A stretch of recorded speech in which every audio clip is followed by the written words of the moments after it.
ಮಾಜಿ ಸಚಿವ ಬಿಸಿ ಪಾಟೀಲ್ ಅಳಿಯ ಪ್ರತಾಪ್ ಆತ್ಮಹತ್ಯೆ ಮಾಡಿಕೊಂಡಿದ್ದಾರೆ. ಹೊನ್ನಾಳಿಯ ಅರಣ್ಯ ಪ್ರದೇಶದಲ್ಲಿ ಕಾರು ನಿಲ್ಲಿಸಿ ವಿಷ ಸೇವನೆ ಮಾಡಿದ್ದಾರೆ. ಕಾರಣ ಇನ್ನೂ ಕೂಡ ಗೊತ್ತಾಗಿಲ್ಲ, ಯಾವ ವಿಚಾರಕ್ಕೆ ಅವರು ಸಾವನ್ನಪ್ಪಿದ್ದಾರೆ ಅಂತ ಹೇಳಿ. ಬಟ್ ಈಗ ಪಾಟೀಲ್ ಕುಟುಂಬಕ್ಕೆ ನಿಜಕ್ಕೂ ಆಘಾತ ಇದು, ಬಿಸಿ ಪಾಟೀಲ್ ಇಡೀ ಕುಟುಂಬಕ್ಕೆ. ಯಾಕಂದ್ರೆ ಅವರ ಅಳಿಯ ಹೊನ್ನಾಳಿಯ ಅರಣ್ಯ ಪ್ರದೇಶ, ಅಲ್ಲಿ ಹರಿಹರ ಶಿವಮೊಗ್ಗ ಹೈವೇ ಕೂಡ ಇದೆ, ಆ ಒಂದು ಪ್ರದೇಶ ಇದು. ಪಾಟೀಲ್ ಹಿರಿಯ ಪುತ್ರಿ ಸೌಮ್ಯ ಗಂಡ ಇವರು ಪ್ರತಾಪ್ ಕುಮಾರ್ ವಿಷ ಸೇವಿಸಿದ್ದೇನೆ ಅಂತ ಫೋನ್ ಮಾಡಿದ್ರು. ಪ್ರತಾಪ್ ಮಧ್ಯಾಹ್ನ 3 ಗಂಟೆ ಸುಮಾರಿಗೆ ಫೋನ್ ಮಾಡಿದ್ರಂತೆ ಕುಟುಂಬಸ್ಥರಿಗೆ. ಶಿವಮೊಗ್ಗದ ಮೆಗ್ಗಾನ್ ಆಸ್ಪತ್ರೆಗೆ ಸೇರಿಸುವ ಮುನ್ನವೇ ಕೊನೆಯುಸಿರೆಳೆದಿದ್ದಾರೆ ಪ್ರತಾಪ್. ಇನ್ನು ಮೆಗ್ಗಾನ್ ಆಸ್ಪತ್ರೆಗೆ ಮಾಜಿ ಸಚಿವ ಬಿಸಿ ಪಾಟೀಲ್ ಭೇಟಿಯನ್ನು ಕೊಟ್ಟಿದ್ದಾರೆ. ಮಗನಂತೆ ಬಿಸಿ ಪಾಟೀಲ್ ಕೃಷಿಯ ಜವಾಬ್ದಾರಿ ಹೊತ್ತಿದ್ರು ಅಳಿಯ ಪ್ರತಾಪ್. ಅಂದ್ರೆ ಅವರು ಕೃಷಿ ಸಚಿವರಾಗಿದ್ದಾಗ ಬಿಸಿ ಪಾಟೀಲ್ ರಾಜಕೀಯ ಕೆಲಸವನ್ನು ಕೂಡ ಇದೇ ಅವರ ಅಳಿಯ ಪ್ರತಾಪ್ ನಿರ್ವಹಿಸ್ತಾ ಇದ್ರು. ಹಿರೇಕೆರೂರಿನ ಬಿಸಿ ಪಾಟೀಲ್ ನಿವಾಸದಲ್ಲಿ ಈಗ ನೀರವ ಮೌನ ಆವರಿಸಿದೆ. ನೋಡ್ತಾ ಇದ್ರಿ ಫೋಟೋನ, ಕುಟುಂಬಸ್ಥರು, ಇಡೀ ಕುಟುಂಬಸ್ಥರ ಫ್ಯಾಮಿಲಿ ಇದೆ ನೋಡಿ. ಪ್ರತಾಪ್ ಕುಮಾರ್ ಇವರು ಅವರ ಮೊದಲ ಅಳಿಯ, ಅಂದರೆ ಹಿರಿಯ ಮಗಳು ಸೌಮ್ಯ ಅವರ ಗಂಡ ಪ್ರತಾಪ್ ಕುಮಾರ್. 15 ವರ್ಷಗಳ ಹಿಂದೆ ಮದುವೆ ಆಗಿದ್ರು ಇವರು. ಎಲ್ಲ ಸಾಂಸಾರಿಕ ಜೀವನ ಚೆನ್ನಾಗೇ ಇತ್ತು. ಯಾಕೆ ಈ ರೀತಿಯಾಗಿ ಆತ್ಮಹತ್ಯೆ ಮಾಡಿಕೊಂಡ್ರು ಇನ್ನೂ ಕೂಡ ಅದು ಗೊತ್ತಾಗಿಲ್ಲ. ನೋಡಿ, ಇದೇ ಕಾರಲ್ಲಿ ಬಂದು ನೋಡಿ, ವಿಷದ ಬಾಟಲ್ ಕೂಡ ಇದೆ. ಕಾರೊಳಗೆ ವಿಷ ಸೇವಿಸಿ ಆತ್ಮಹತ್ಯೆಗೆ ಶರಣಾಗಿದ್ದಾರೆ. ಬಟ್ ಇನ್ನೂ ಕೂಡ ಕಾರಣ ನಿಗೂಢವಾಗಿದೆ.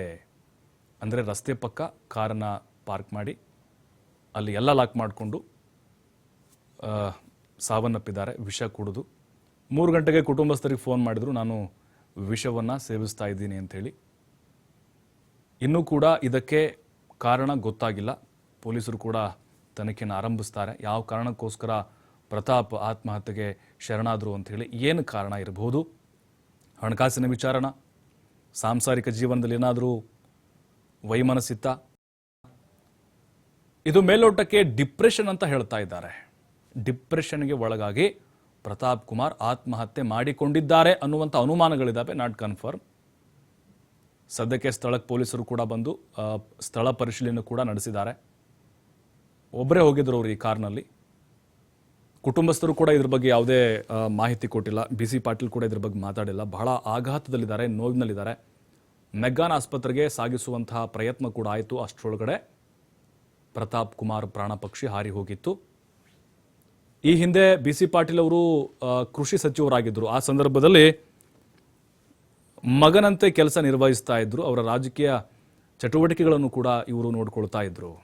ಮತ್ತಷ್ಟು ಮಾಹಿತಿ ಯಲ್ಲಪ್ಪ ನೀಡ್ತಾರೆ. ಯಲ್ಲಪ್ಪ, ಈಗ ಬಿಸಿ ಪಾಟೀಲ್ ಕುಟುಂಬಕ್ಕೆ ನಿಜಕ್ಕೂ ಈ ಒಂದು ಸಾವು ಆಘಾತವನ್ನ ತಂದಿದೆ. ಕಾರಣ ಏನಾದರೂ ಗೊತ್ತಾಯ್ತಾ ಅನ್ನೋದೀಗ ಪ್ರತಾಪ್ ಆತ್ಮಹತ್ಯೆಗೆ? ಪ್ರಭು, ಏನು ಇವತ್ತು ಬಿಸಿ ಪಾಟೀಲ್ ಅಂದ್ರೆ ಮಾಜಿ ಸಚಿವ ಬಿಸಿ ಪಾಟೀಲ್ ಅಳಿಯ ಇಲ್ಲಿ ಅಂದ್ರೆ ಪ್ರತಾಪ್ ಕುಮಾರ್ ಕೆಜಿ ಏನು ದಾವಣಗೆರೆ ಜಿಲ್ಲೆಯ ಒಂದು ಹೊನ್ನಾಳಿ ಬಳಿ ಆತ್ಮಹತ್ಯೆ ಮಾಡಿಕೊಂಡಿದ್ರೆ, ಅದು ಇಲ್ಲಂದ್ರೆ ಜಮೀನಿಗೆ ಸಿಂಪಡಿಸುವಂತಹ ಒಂದು ರಾಸಾಯನಿಕ ಏನಿದೆ, ಆ ರಾಸಾಯನಿಕವನ್ನ ಸೇವಿಸಿ ಇಲ್ಲಂದ್ರೆ ಅಂದ್ರೆ ಕೀಟನಾಶಕವನ್ನ ಸೇವಿಸಿ ಇಲ್ಲಂದ್ರೆ ಆತ್ಮಹತ್ಯೆಗೆ ಶರಣಾಗಿರುವುದು.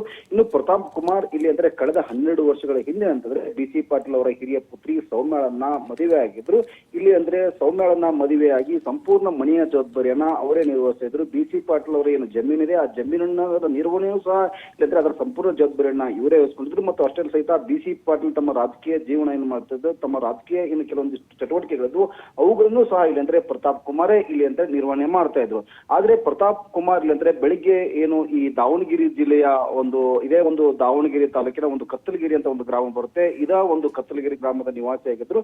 ಬೆಳಿಗ್ಗೆ ಇಲ್ಲಿ ಅಂದ್ರೆ ಉಪಹಾರ ಸೇವನೆ ಮಾಡ್ತಾರೆ. ಉಪಹಾರ ಸೇವನೆ ಮಾಡಿ ನಾನು ಊರಿಗೆ ಹೋಗಿ ಬರ್ತೀನಿ ಅಂತೇಳಿ ತಮ್ಮ ಇದರಲ್ಲಿರುವಂತಹ ಒಂದು ಒನ್-ಡೇ ವೆನ್ಯೂ ಕಾರನ್ನ ತೆಗೆದುಕೊಂಡು ಇಲ್ಲಿ ಅಂತಾರೆ ತೆರಳಿದ ನಂತರ ಇಲ್ಲಿ ಅಂತಾರೆ ಮಧ್ಯಾಹ್ನದ ಸುಮಾರಿಗೆ ಮನೆಗೆ ಫೋನ್ ಮಾಡಿ ನಾನು ಆತ್ಮಹತ್ಯೆಗೆ ಶರಣಾಗುತ್ತೆ ಇದೀನಿ ಅಂತೇಳಿ ಒಂದು ಫೋನ್ ಮಾಡ್ತಾರೆ. ಈ ಫೋನ್ ಮಾಡಿದ ಕೆಲವೇ ಕ್ಷಣಗಳಲ್ಲಿ ಅಂತಂದ್ರೆ ಈತ ಪ್ರತಾಪ್ ಕುಮಾರ್ ಆತ್ಮಹತ್ಯೆಗೆ ಶರಣಾಗಿದ್ರೆ ಅದು ವಿಷ ಸೇವಿಸಿ. ಆ ಸ್ಥಳೀಯ ಏನು ವಿಷಯ ತಿಳಿದಂತಹ ಸ್ಥಳೀಯರು ಈತನನ್ನ ಕರೆದುಕೊಂಡು ಹೋಗಿ ಒಂದು ಶಿವಮೊಗ್ಗ ಮೆಗ್ಗಾನ್ ಆಸ್ಪತ್ರೆಗೆ ಕರೆದುಕೊಂಡು ಹೋಗಿ ಚಿಕಿತ್ಸೆಯನ್ನ ಕೊಡಿಸಲು ಮುಂದಾಗ್ತಾರೆ. ಆದ್ರೆ ಆಸ್ಪತ್ರೆಯ ಮಧ್ಯೆ ಇಲ್ಲಿ ಅಂತಾರೆ ಪ್ರತಾಪ್ ಕುಮಾರ್ ಕೊನೆ ಉಸಿರೆಳೆದಿದ್ದಾನೆ.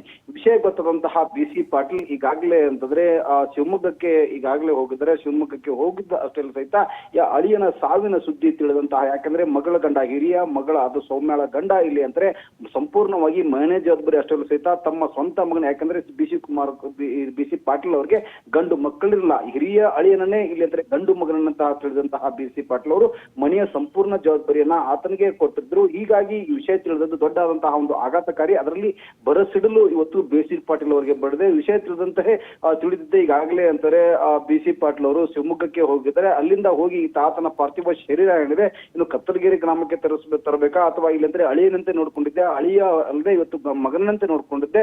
ಹೀಗಾಗಿ ಹಿರೇಕೆರೂರು ತಮ್ಮ ನಿವಾಸಕ್ಕೆ ಕರೆದುಕೊಂಡು ಬಂದು ಇಲ್ಲಿ ಅಂದ್ರೆ ಅಂತಿಮ ವಿಧಿವಿಧಾನಗಳು ಮಾಡಬೇಕಾ ಅನ್ನೋದು ಈಗಾಗಲೇ ಕುಟುಂಬದ ಜೊತೆ ಬಿ ಸಿ ಪಾಟೀಲ್ ಅವರು ಚರ್ಚೆ ಮಾಡ್ತಾರೆ. ಇನ್ನೊಂದು ಕಡೆ ಅಂದ್ರೆ ಕಳೆದ 2 ದಿನಗಳಿಂದ ಇಲ್ಲಿ ಅಂದ್ರೆ ಬಿ ಸಿ ಪಾಟೀಲ್ ಹಾವೇರಿಯಲ್ಲೇ ಬೀಡು ಬಿಟ್ಟಿದ್ರು. ಅಂದ್ರೆ ಹಾವೇರಿಯ ಒಂದು ಹಿರೇಕೆರೂರಲ್ಲೇ ಬೀಡು ಬಿಟ್ಟಿದ್ರು. ಅಂದ್ರೆ ಏತ ನೀರಾವರಿ ಯೋಜನೆ, ಕೆರೆ ತುಂಬಿಸುವ ಒಂದು ಯೋಜನೆ ಇತ್ತು.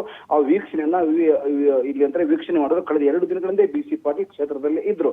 ಆದ್ರೆ ಯಾವಾಗ ಇಲ್ಲಿ ಅಂದ್ರೆ ಬೆಳಿಗ್ಗೆ ಈತ ಪ್ರತಾಪ್ ಕುಮಾರ್ ಮನೆಯಿಂದ ಹೊರಡ್ತಾರೆ. ಮನೆಯಿಂದ ಹೋಗಿ ಮಧ್ಯಾಹ್ನ ಸುಮಾರಿಗೆ ಮಧ್ಯಾಹ್ನ 3 ಗಂಟೆ ಸುಮಾರಿಗೆ ಫೋನ್ ಬರುತ್ತೆ. ಫೋನ್ ಬಂದರ ಇಲ್ಲಿ ಅಂದ್ರೆ ಕೊನೆ ಉಸಿರು ಹಿಡಿದಿದ್ದು ವಿಷಯ ತಿಳಿಯುತ್ತೆ. ಆ ವಿಷಯ ತಿಳಿದಂತಹ ಏನು ಕುಟುಂಬಕ್ಕೆ ದೊಡ್ಡದಂತಹ ಒಂದು ಆಘಾತ ಎದುರಾಗಿದೆ ಪ್ರಭು. ಅಂದ್ರೆ ಎಲ್ಲಪ್ಪ ಈಗ ಮೇಲ್ನೋಟಕ್ಕೆ ಕುಟುಂಬಸ್ಥರ ಅನುಮಾನಗಳು ಏನಿರ್ಬೋದು ಅನ್ನೋದು, ಅಂದ್ರೆ ಡಿಪ್ರೆಷನ್ ಅಂತ ಹೇಳ್ತಿದ್ದಾರೆ. ಅದ್ರ ಜೊತೆಗೆ ಇನ್ನು ಬೇರೆ ಬೇರೆ ಅನುಮಾನಗಳೇನಾದರೂ ಸಾಂಸಾರಿಕ ಕಲಹಗಳು, ಕೌಟುಂಬಿಕ ಕಲಹ ಅಥವಾ ಹಣಕಾಸಿನ ತೊಂದರೆ ಇದೇನಾದ್ರು ವಿಚಾರ ಗೊತ್ತಾಗ್ತಿದ್ರೆ ಪ್ರಾಥಮಿಕವಾಗಿ ಅನ್ನೋದು?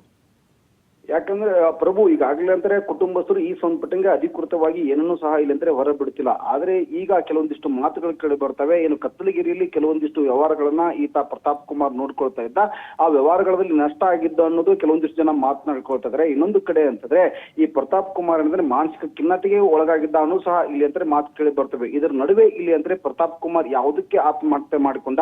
ಯಾಕಂದ್ರೆ ಇಲ್ಲಿ ಬಿ ಸಿ ಪಾಟೀಲ್ ಅವರು ನಾ ಅವಾಗಲೇ ಹೇಳಿದಾಗ ಇಲ್ಲಿ ಅಂದ್ರೆ ತಮ್ಮ ಹಿರಿಯ ಮಗನಂತೆ ಇಲ್ಲಿ ಅಂತಂದ್ರೆ ಪ್ರತಾಪ್ ಕುಮಾರ್ ಕೆಜಿ ಅವರು ನೋಡ್ಕೊಂಡಿದ್ರು. ಆದ್ರೆ ಹಣದ ಸಮಸ್ಯೆ ಆಗಲಿ ಬೇರೆ ಯಾವುದೇ ಸಮಸ್ಯೆಗಳಲ್ಲಿ ಪ್ರತಾಪ್ ಕುಮಾರ್ ಇಲ್ಲ. ಆದ್ರೆ ಇಲ್ಲಿ ಅಂತಂದ್ರೆ ಅವತ್ತಿನಿಗೆ ಕಾಡ್ತಾ ಇರೋದು ಮಾನಸಿಕ ಖಿನ್ನತೆಗೆ ಒಳಗಾಗಿದ್ರು ಅನ್ನೋದು ಈಗಾಗಲೇ ಅಂತ ಮಾತು ಕೇಳಿ ಬರ್ತವೆ. ಅದರಿಂದೇ ಒಂದು ಇಲ್ಲಿ ಅಂದ್ರೆ ಮನೆಯಿಂದ ತೆರಳುತ್ತಾರೆ. ಹೋಗಿ ಇಲ್ಲಿ ಅಂತಂದ್ರೆ ಹೊನ್ನಾಳಿ ಫಾರೆಸ್ಟ್ ಏನು ಅರಣ್ಯ ಪ್ರದೇಶ ಬರುತ್ತೆ, ಅರಣ್ಯ ಪ್ರದೇಶದಲ್ಲಿ ಆತ್ಮಹತ್ಯೆಗೆ ಶರಣಾಗ್ತಾರೆ. ಇದನ್ನೆಲ್ಲವೂ ನೋಡಿದಾಗ ಇಲ್ಲಿ ಅಂತಂದ್ರೆ ಪ್ರತಾಪ್ ಕುಮಾರ್ ಮಾನಸಿಕ ಖಿನ್ನತೆಗೆ ಒಳಗಾಗಿದ್ರೆ ಕುಟುಂಬದ ಜೊತೆ ಇಲ್ಲಿ ಅಂತಂದ್ರೆ ಅದನ್ನ ವಿನಿಮಯ ಮಾಡ್ಕೊಳ್ಬೇಕಾಗಿತ್ತು. ಅದರ ನಡುವೆ ಇಲ್ಲಿ ಅಂದ್ರೆ ಇನ್ನೊಂದು ಇವತ್ತು ಕತ್ತಲಗಿರಿ ಅಂದ್ರೆ ದಾವಣಗೆರೆ ತಾಲೂಕಿನ ಒಂದು ಕತ್ತಲಗಿರಿ ಗ್ರಾಮ ಬರುತ್ತೆ. ಆ ಕತ್ತಲಗಿರಿ ಗ್ರಾಮದಲ್ಲಿ ಕೆಲವೊಂದಿಷ್ಟು ಜಮೀನುಗಳಿದ್ವು. ಆ ಜಮೀನು ವಿಚಾರಕ್ಕೂ ಸಹ ಇಲ್ಲಿ ಅಂದ್ರೆ ಗಲಾಟೆ ಆಗಿತ್ತು ಅನ್ನೋದು ಇವತ್ತು ದಾವಣಗೆರೆಯ ಕತ್ತಲಗಿರಿ ಜನ ಮಾತನಾಡ್ಕೊಳ್ತಾ ಇದ್ದಾರೆ. ಆದ್ರೆ ಯಾವುದು ಸತ್ಯ ಯಾವುದು ನಿತ್ಯ ಎಲ್ಲವೂ ಸಹ ಇಲ್ಲಿ ಅಂದ್ರೆ ಹೊನ್ನಾಳಿ ಪೊಲೀಸ್ ಠಾಣೆಯಲ್ಲಿ ಈ ಸಂಬಂಧಪಟ್ಟ ಪ್ರಕರಣ ದಾಖಲಾಗಿದೆ. ಪ್ರಕರಣ ದಾಖಲಿಸಿಕೊಂಡಂತಹ ಪೊಲೀಸರು ತನಿಖೆಯನ್ನು ಆರಂಭಿಸಿದ್ದಾರೆ. ಯಾಕಂದ್ರೆ ಸಾವಿಗೆ ಮೂಲ ಕಾರಣ ಇವತ್ತು ಪೊಲೀಸರು ಹುಡುಕ್ತಾ ಇದ್ದಾರೆ.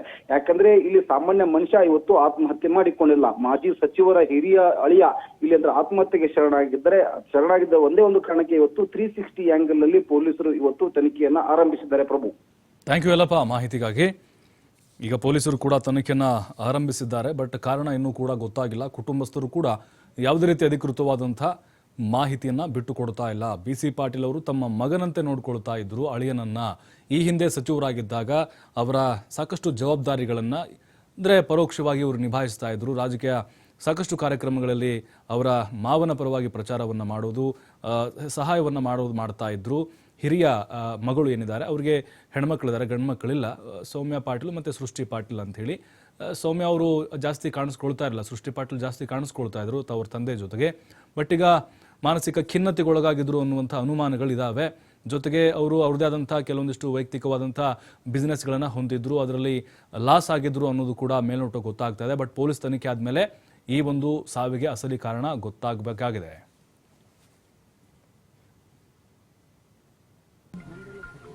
ಆಮೇಲೆ ದಾವಣಗೆರೆ ರೂರಲ್ DSP ಅವರಿಗೆ ಫೋನ್ ಮಾಡಿದೆ. ಫೋನ್ ನಂಬರ್ ಎಲ್ಲ ಕೇಳಿದ್ರು, ಕೊಟ್ಟರೆ ಅವರಿಗೆ. ಆಮೇಲೆ ಹೊನ್ನಾಳಿ CP ಅವರಿಗೆ ಹೇಳಿದೆ. ದೆನ್ ಶಿವಮೊಗ್ಗ SP ಅವರಿಗೆ ಹೇಳಿದ್ವಿ. ಆಮೇಲೆ ದಾವಣಗೆರೆ DSP ಅವರು ಲೊಕೇಶನ್ ಕೊಟ್ಟರು. ಅದರ ಮಟ್ಟ ಇಲ್ಲೂ ಅದನ್ನು ನಾನು ಮತ್ತೆ ಹೊನ್ನಾಳಿ ಇನ್ಸ್ಪೆಕ್ಟ್ರಿಗೆ ಅವರಿಗೆಲ್ಲ ತಿಳಿಸ್ದೆ.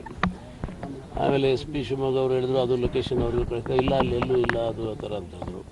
ಆಮೇಲೆ ಫೋನ್ ಅವ್ರು ಸಿಕ್ತು, ಪ್ರತಾಪನ ಫೋನ್ ಸಿಕ್ತು. ಮಾತಾಡೋದು ಮಾಡಿದಾಗ ಆಲ್ಮೋಸ್ಟ್ ಒಂಥರ ಫುಲ್ ಇದರಲ್ಲಿದ್ದು ಅದು ರೋಸಿ. ಆಮೇಲೆ ವಾಮಿಟ್ ಮಾಡ್ಕೊಳೋದೆಲ್ಲಕ್ಕೆ ಎಲ್ಲಿದೆಯಪ್ಪ ಏನು, ಹೊನ್ನಾಳಿ ಮಲೆಬೆನ್ನೂರು ರೋಡಲ್ಲಿದ್ದೀನಿ.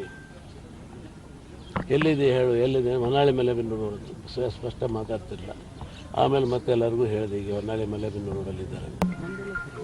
ಆಮೇಲೆ ದಾವಣಗೆರೆ ರೂರಲ್ DSP ಅವರಿಗೆ ಫೋನ್ ಮಾಡಿದೆ. ಫೋನ್ ನಂಬರೆಲ್ಲ ಕೇಳಿದ್ರು ಕೊಟ್ಟರೆ ಅವರಿಗೆ. ಆಮೇಲೆ ಹೊನ್ನಾಳಿ ಸಿ ಪಿ ಅವ್ರಿಗೆ ಹೇಳಿದೆ. ದೆನ್ ಶಿವಮೊಗ್ಗ ಎಸ್ ಪಿ ಅವ್ರಿಗೆ ಹೇಳಿದ್ವಿ.